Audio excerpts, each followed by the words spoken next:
जब हम रोजगार की बात करते हैं तो किसान की भी बात करते हैं। जो किसान खाद की बोरी के लिए लाइन में लग के मर जाता है। बैठ जान दीजिए सबको। तो आज अयोध्या प्रांत की बैठक थी। इस अयोध्या प्रांत के जो जिले थे, वहाँ के कार्यकर्ता थे, पदाधिकारी थे, वो लोग आज की बैठक में शामिल हुए। पूरे उत्तर प्रदेश में बेरोजगारी एक बहुत बड़ा मुद्दा है। लेखपाल का पेपर लीक हो जाता है, सिपाही का पेपर लीक हो जाता है, दरोगा का पेपर लीक हो जाता है, एसएससी का पेपर लीक हो जाता है। 5वीं कक्षा से लेकर बीए एमए तक का पेपर लीक हो जाता है, और तो और पीसीएस जे तक की परीक्षा का पेपर लीक हुआ उत्तर प्रदेश में। पीसीएस जे जो न्यायाधीश बनते हैं।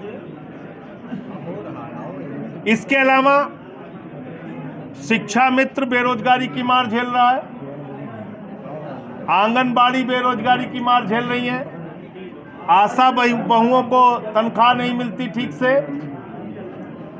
मनरेगा के मजदूर अपनी लड़ाई लड़ रहे हैं। हर वर्ग उत्तर प्रदेश में बेरोजगारी के कारण पीड़ित है। तो इसलिए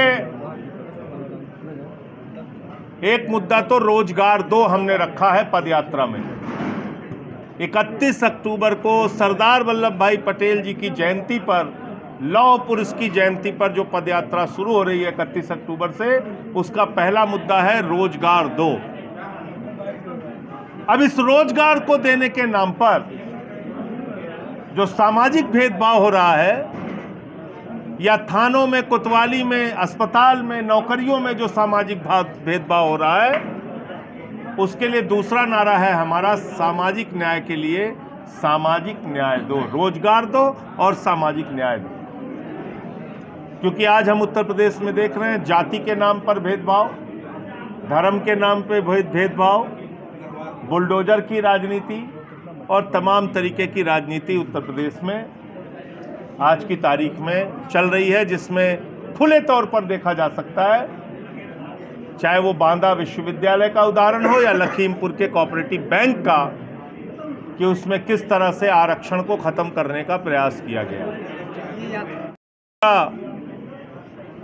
प्रयागराज, प्रतापगढ़, सुल्तानपुर होते हुए अयोध्या आएगी। 31 अक्टूबर को शुरू होगी, 15 नवंबर को इसका समापन है इसी अयोध्या में। तो संगम से लेके सरयू तक की ये पदयात्रा है, जिसमें हजारों की संख्या में लोग जुड़ेंगे। और मैं अपील करता हूँ, जो नौजवान बेरोजगार हैं वो उस यात्रा का हिस्सा बने, जो किसान हैं वो इस यात्रा का हिस्सा बने, जिनके उद्योग धंधे बर्बाद हो गए हैं वो इस यात्रा का हिस्सा बने, और जो सामाजिक न्याय के मुद्दे पर परेशान हैं, जिस तरह से उनके हक मारे जा रहे हैं, आरक्षण और संविधान को कुचला जा रहा है, वो लोग इस यात्रा का हिस्सा बने। उन लोगों से मैं अपील करता हूँ।